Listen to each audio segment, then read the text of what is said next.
বনু হাজমগুলি, এনার আছে মুসলিম, আর এই দুটি আছে, আর এই বাঘ যে আছে ওনার নাম দক্ষিণ রায়, উনি একমাত্র হিন্দু। আর ওই গাজী বাবা আছে, পীর গাজী। এটা এবার এই গল্পটা হচ্ছে এটাই যে এনার বাবার নাম ছিল ইব্রাহিম, বনভূমি সাজানের বাবার নাম ইব্রাহিম। তাই ইব্রাহিমের দুটো বিয়ে ছিল। প্রথম বিয়ে কোনো সন্তান নেই, দ্বিতীয়বার বিয়ে করে ওই দ্বিতীয়বার বিয়েতে ওই বনরূপী সাজঙ্গলি হয়। এবার এই আগের যে বউ ইব্রাহিমের আগের যে বউ ওই বনরূপী সাজঙ্গলি আর ওর মাকে বাড়ি থেকে বের করে দেয়। বের করে দিলে তারা জঙ্গলে আশ্রয় নেয়, জঙ্গলে থাকে। এবার এই তোমার দক্ষিণে একটা রাজ্যের রাজা ছিল, কিন্তু সেই রাজ্যের মানুষের উপরে প্রচুর অত্যাচার করতো। এত অত্যাচার করতো, ও যে পথ দিয়ে বেরোতো সেই পথে কোনো মানুষ যেত না, বেরোতো না। এবার সেই রাজ্যে একটা মনীষী ছিল, সে বট গাছের নিচেই ধ্যান করতো, কিন্তু বারবার তার এই ধ্যানের ডিস্টার্ব করতো এই দক্ষিণ রায়। এবার ওই খুব কষ্ট পেয়ে ওই দক্ষিণ রায়কে একটা অভিশাপ দিল যে তুই আমার ধ্যান ভঙ্গ করিস আর রাজ্যের মানুষের উপরে তুই অত্যাচার করিস, তাই এই অত্যাচার আমি বই এখানে সহ্য করবো না। তোর এইখান থেকে তোর জঙ্গলে প্রবেশ করতে হবে, বাঘের রূপ ধারণ করে তোকে জঙ্গলে প্রবেশ করতে হবে।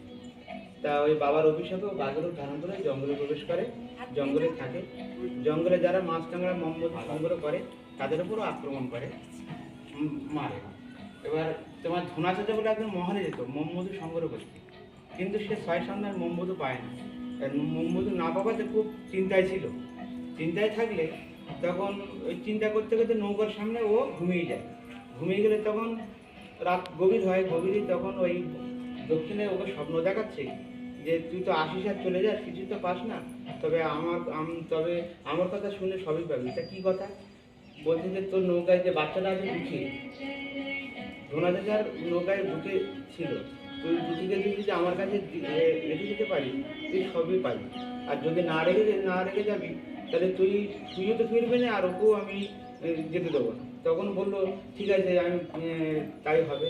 এবার বাচ্চাদের নৌকা রান্নাবান্না করে, কাঠের সমস্যা। এবার ওকে কাঠ আনতে পাঠায় জঙ্গলে কাঠ আনতে পাঠালে ও জঙ্গলে যায়, জঙ্গলে পাঠিয়ে যায়। আর এই নৌকা তখন ধোনাচাচা নৌকা ছেড়ে দিলে তখন দক্ষিণে ওর উপরে ঝাঁপিয়ে পড়ে ওকে খাবে। তখন একটা কথা মনে পড়ে গেল, মা যাওয়ার সময় বলেছিল যে তুই যদি কোনো বিপদে পড়িস মা বনরূপীকে স্মরণ করবি, ওই রক্ষা করবে। তখন সেই কথা মনে করাতে তোমার ও যখন চিন্তায় ছিল, এবার তখন মা বনরূপীকে স্মরণ করলো। স্মরণ করার পরে তখন ওর মায়ের উদ্ধারে এসে মা বনরূপীকে মা দক্ষিণের হাতে ওকে বাঁচালে তখন চারিদিকে জল কীভাবে পৌঁছে দেবে, তখন এই কুমিরকে ডেকে নেয় মা, কুমিরের সাহায্যে ওকে বাড়িতে পৌঁছে যায়। কাটাখালি বরুণহাটে মায়ের এই দুধের বাড়ি। ওখানে গ্রামে প্রচার হলো যে বনবী বলে একজন আছে, সে রক্ষা করে। আর হিন্দু মুসলিম উভয়ে এই মাকে স্মরণ করে জঙ্গলে প্রবেশ করে বিপদ যাতে না, ঠিক আছে মা।